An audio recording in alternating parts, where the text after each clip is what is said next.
حضور تاجدار مدینہ صلی اللہ علیہ وآلہ وسلم کے پیارے صحابی حضرت کعب بن مالک رضی اللہ تعالیٰ عنہ ارشاد فرماتے ہیں کہ آقا کریم صلی اللہ علیہ وآلہ وسلم نے ارشاد فرمایا کہ مومن کی مثال کچی کھیتی کی طرح ہے جس کو ہوائیں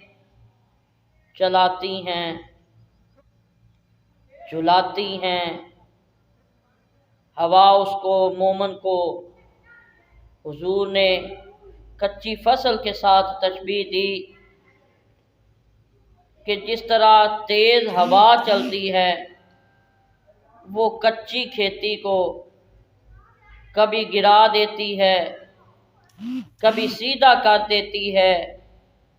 یہاں تک کہ اسے موت آ جاتی ہے۔ اور ساتھ ہی حضور تاجدار مدینہ صلی اللہ علیہ وآلہ وسلم نے منافق کے متعلق فرمایا کہ جو منافق ہوتا ہے اس کی مثال ایک مضبوط صنوبر کی طرح ہوتی ہے،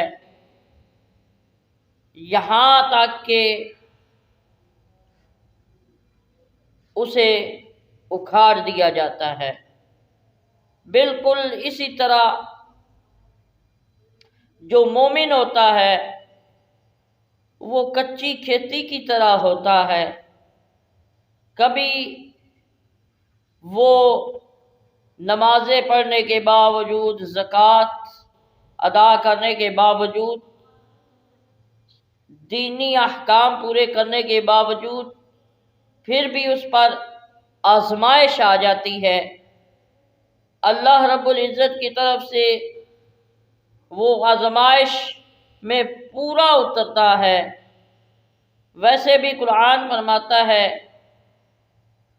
کہ اولئک علیہم صلوات من ربہم ورحمہ واولئک هم المہتدون، کہ جو اللہ رب العزت کے بندے ہوتے ہیں وہ یہ کہتے ہیں کہ ہم تو اللہ کی طرف سے آئے ہیں، اللہ کی طرف لوٹ کے جانے ہیں، ان پر اللہ رب العزت کی طرف سے ان پر رحمتیں ہوتی ہیں اور وہی لوگ ہدایت یافتہ ہوتے ہیں۔ دوسری طرف جو